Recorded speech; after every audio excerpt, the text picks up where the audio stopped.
Good evening, नमस्ते, सत श्री अकाल, आदाब। कैसे हैं आप सब? उम्मीद है सब लोग अच्छे होंगे और खुश होंगे। और मैंने जैसे कि मैंने लास्ट पार्ट एक स्टोरी काबिल का अपलोड कर दिया है, तो जिन लोगों ने नहीं सुना है जाके सुन लें। और चलिए प्रीवियस पार्ट देते हैं, और प्रीवियस पार्ट में आपको बताते हैं कि होता है क्या। हमारी जो मीरा और किया के बीच जो घमासान मच रही होती है, वो आखिर कहाँ तक पहुँचता है। आखिर इनका प्यार किस लेवल तक जाता है। तो हमारी किया जो होती है काफ़ी गुस्से में होती है, और मीरा को देखते ही उनको गुस्सा आ जाता है और वो उनको धक्का दे देती हैं। जैसे कि हमारी मीरा की कोशिश होती है उनको सेड्यूस करने की, तो थोड़ा सा कि उनका गुस्सा नॉर्मल हो जाए, तो वो चीज़ ना हो पाती है। और अब आगे सुनते हैं। तो जैसे ही मीरा को किया धक्का देती है, और धक्का देने के बाद वो खड़ी हो जाती है बेड से, तो हमारी गीता अंदर आती हैं, और इन दोनों को पता भी नहीं चलता वो कब वो अंदर दाखिल हुआ आती हैं रूम के, क्योंकि दरवाज़ा खुला होता है। और कहती हैं मीरा, जब वो बता रही होती है कि ये सब तुमने स्टार्ट किया और आज तुम मुझसे मुँह मोड़ रही हो, तो ये तुम्हारी गलती है कि तुम्हें लाख समझाने के बाद, तुम्हें समझने के बाद, मैं तुमको कितना कोशिश की समझाने के बाद तुम समझ ही नहीं रही हो। और ये क्या साबित करना चाहते हो ये सब करने के बाद। और किया जो होती है वो गुस्से से पलटती है, और पीछे जब पलटती है तो मीरा के पीछे गीता खड़ी होती है, और ये सारी बातें वो सुन रही होती हैं।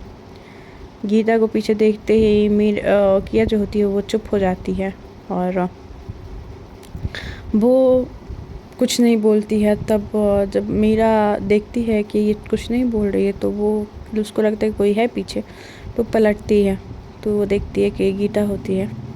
तो वो किया और गीता करके किया और मीरा को दोनों को बैठाती है, एक को बेड पे और एक को सोफे पे बैठाती है, और कहती है कि लिसन गाइस, तुम दोनों जैसे कुत्ते और बिल्ली की तरह लड़ रहे हो ना, तुम दोनों की ये प्रॉब्लम कभी सॉर्ट नहीं होने वाली, ठीक है।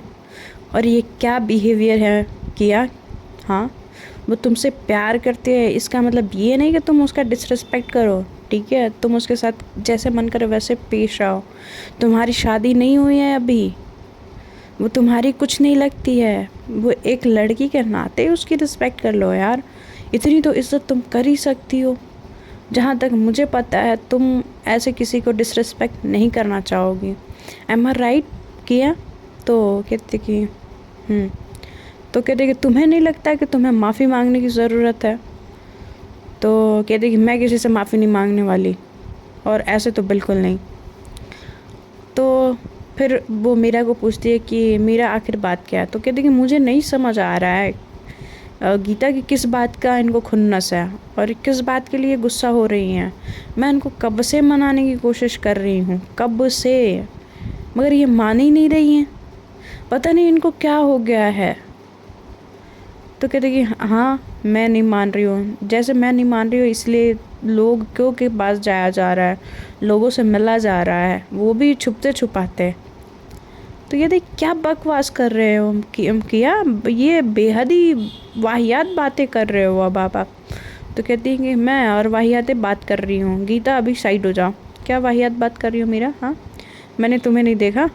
तुम्हें क्या लगता है कि तुम पे कोई नज़र नहीं रखता है, तुम किसी चीज़ को छुपा सकती हो, किसी को कुछ पता नहीं चलेगा, ऐसा ये सोच रही हो? बिल्कुल नहीं।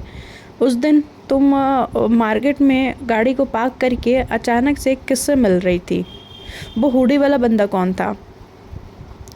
और फिर तुम ये नहीं कर रही तो हेमा के साथ क्या कर रही थी? हाँ, ये सब चल क्या रहा है? तुमने कहा कि तुम मुझसे प्यार करती हो, तुम मुझसे शादी करना चाहती हो, ठीक है। तो पहले मैं जब तुम्हारे पास आ रही थी भाग भाग के, तो तुम मुझे खुद से दूर क्यों कर रही थी?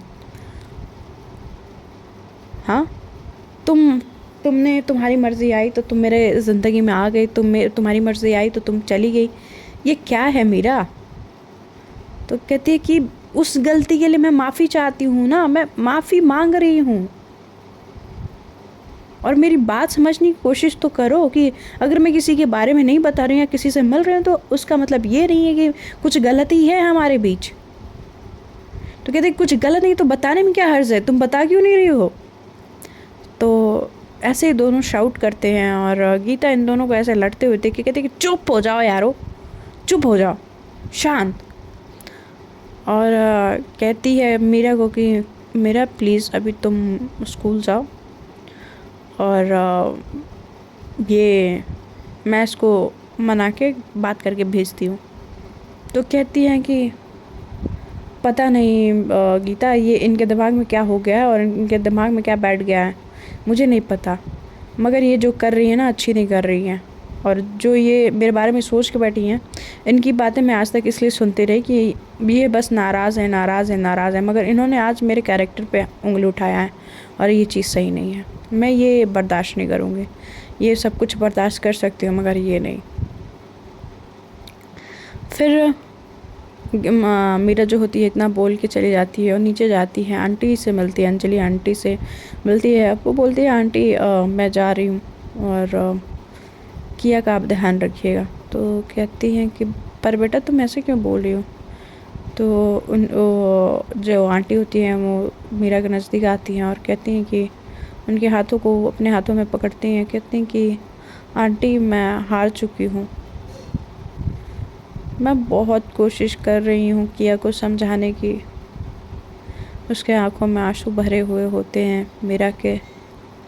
मैं कैसे समझाऊँ, क्या करूँ, कैसे करूँ, मुझे कुछ समझ नहीं आ रहा। आंटी वो समझ क्यों नहीं रही हैं। मेरे प्यार पे उन्होंने आज उंगली उठाई आंटी, वो मेरे प्यार पे उंगली उठाई, मेरे कैरेक्टर पे उंगली उठाई। तो कहते क्या। तो कहती हैं कि हाँ आंटी, जिसके दिल में मेरे लिए इतनी नफ़रत है, इतनी मैल है, मैं उसको अपने प्यार के लायक कैसे समझूं। वो सिर्फ उनकी गलती नहीं है, मेरी भी है, मैंने भी कुछ गलत किया होगा, मगर कुछ बातें ऐसी होती हैं कि हम अगर नहीं बता रहे हैं तो इसका मतलब ये नहीं कि इंसान गलत है।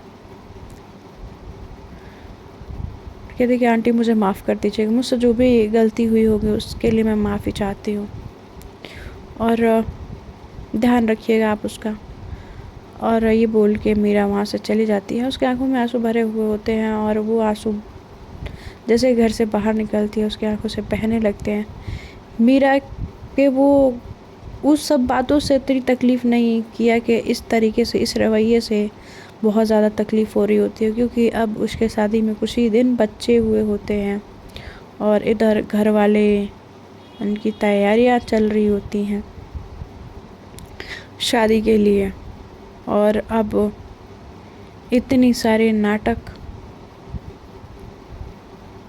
हो रहे होते हैं, मीरा तैयार नहीं होती हैं, किया तैयार नहीं होती हैं। गीता किया को थोड़ा शांत करवाती है और उसको बैठाती है, कहती कि किया ध्यान से सुनो मेरी बात, जितना तुम मुझसे प्यार करती हो उससे कहीं ज़्यादा वो आपसे प्यार करती है। अगर वो आपसे प्यार ना करती तो रोज़ सुबह उठ के आपके घर नहीं आती, आपका कमरा नहीं संभालती, आपके लिए नाश्ता बना के नहीं जाती, आपकी हर एक छोटी छोटी चीज़ों का ध्यान नहीं रखती। अगर उसको प्यार ना होता, अगर उसको चीट करना होता तो उसको बहुत सारे लोग मिलते होंगे जो आप नहीं देखते हो।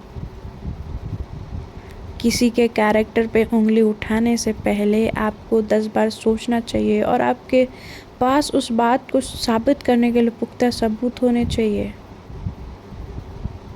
मगर मुझे नहीं लगता कि उसकी आंखों में जो सच्चाई दिखती है आपके लिए, जो प्यार और जो जुनून दिखता है वो झूठा नहीं है। मेरा अंदाज़ा गलत नहीं हो सकता। किया प्लीज़ एक बार ठंडे दिमाग से सोचो, कहीं ऐसा ना हो कि वक्त निकल जाए और समझ बाद में आए। तुम्हारे पास वक्त बहुत कम है, थोड़ा ध्यान से सोचो, बातों को गहराई तक सोचो। कहती है कि जी गीता मैं थोड़ा सा अकेले रहना चाहती हूँ। तो कहती कि ठीक है, मगर थोड़ा सोचो इस बारे में, कहाँ गलती हुई, कहाँ मिस्टेक हो रहे हैं। गीता उसके कमरे से बाहर आती है।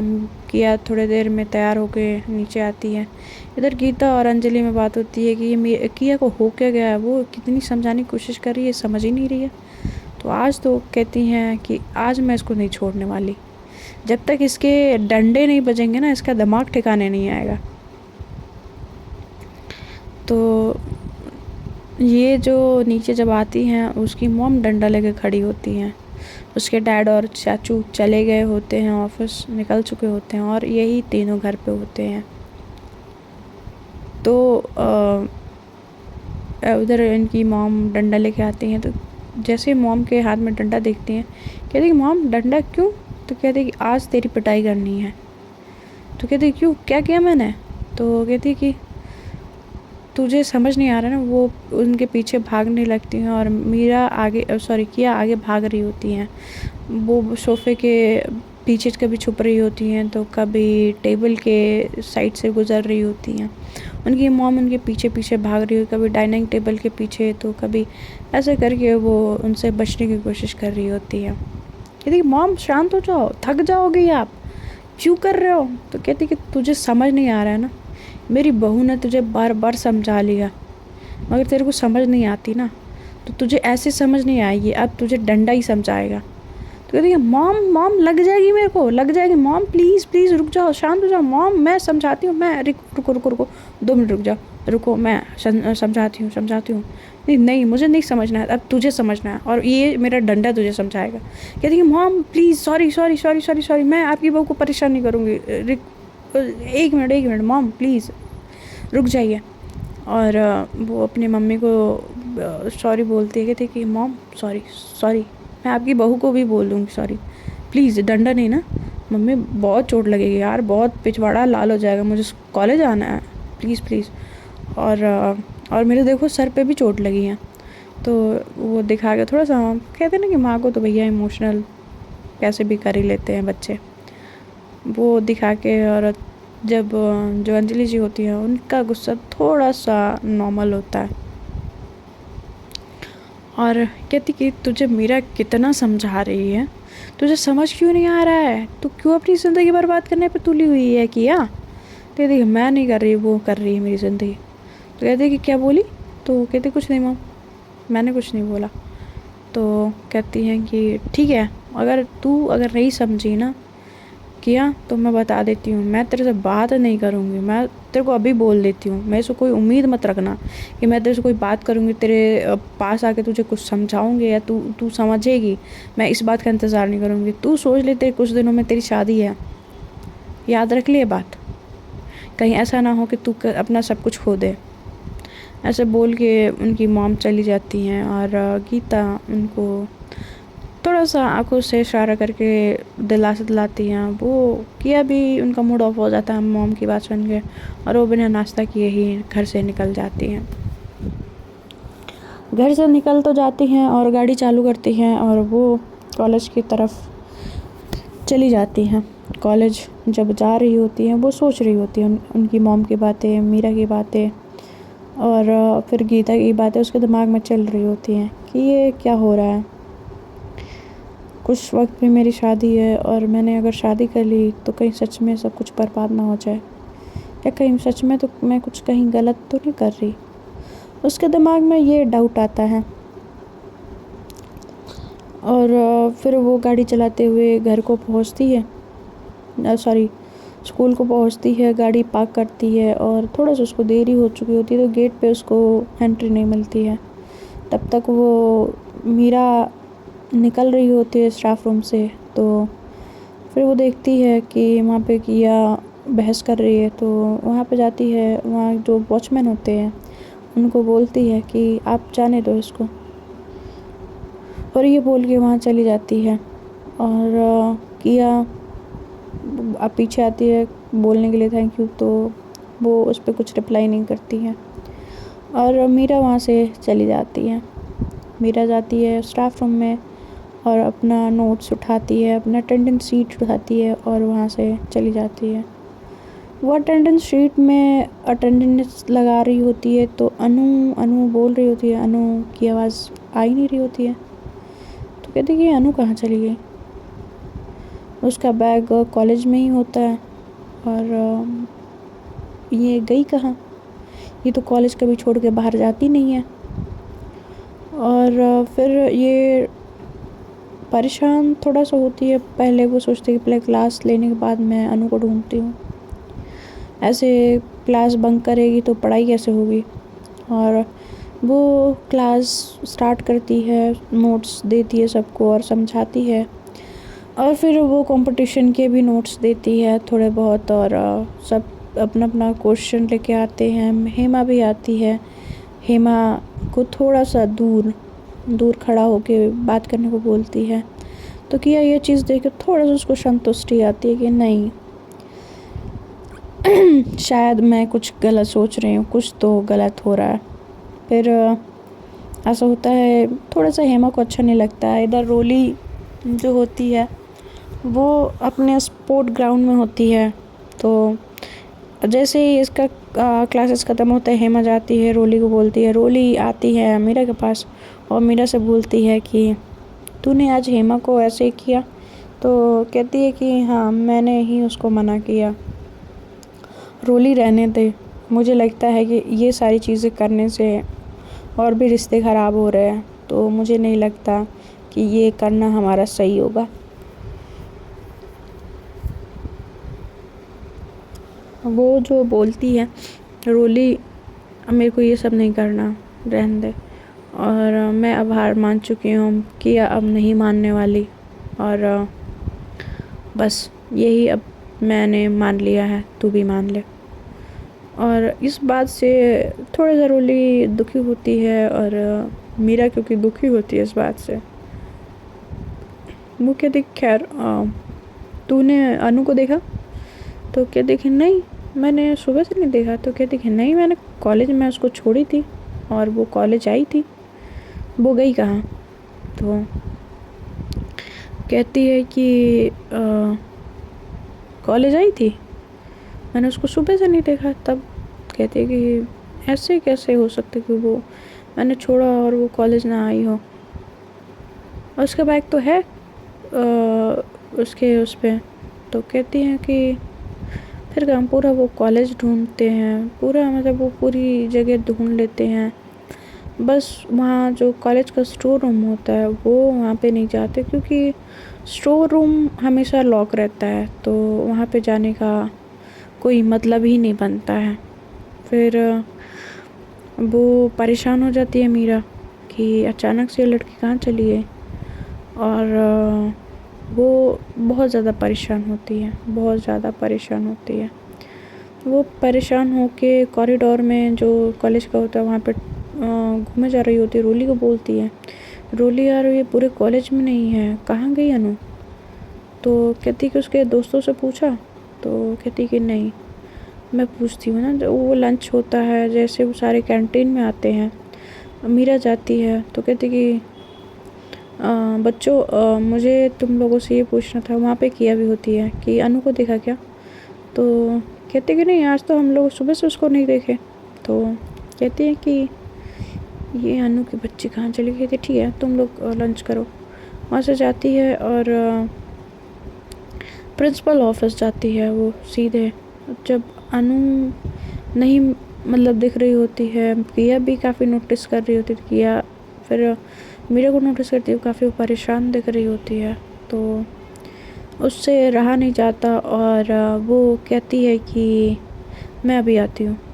और वो मीरा जैसे ही प्रिंसिपल ऑफिस से निकलती है, प्रिंसिपल ऑफिस से निकलने के बाद वो बाहर जब आती है तो वो जस्ट जा ही रही होती है, तो वहाँ पे एक एंट्री एरिया से और प्रिंसिपल ऑफिस के बीच में वॉशरूम एरिया रहता है।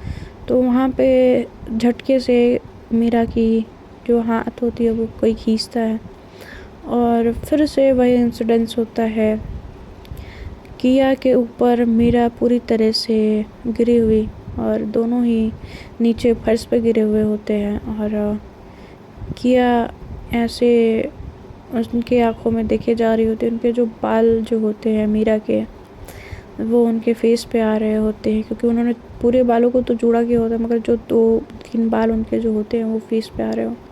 उनको साइड करते हुए उनकी आँखों में देखते हुए होश सी जाती है। फिर थोड़ी देर के बाद उन दोनों को होश आता है। फिर वो दोनों अलग होते हैं, फिर खड़े होते हैं दोनों। और मीरा कहती है कि मुझे यहाँ पे क्यों खींचा, कोई काम था आपको? तो कहती हैं कि नहीं, तुम परेशान लग रही थी इसलिए मैंने सोचा मैं पूछ लूँ। उन दोनों में बड़ा ऑकवर्ड सिचुएशन होता है। वो दोनों एक दूसरे को जानते हुए भी एक दूसरे से बात नहीं कर पा रहे होते हैं कि आखिर बात है क्या।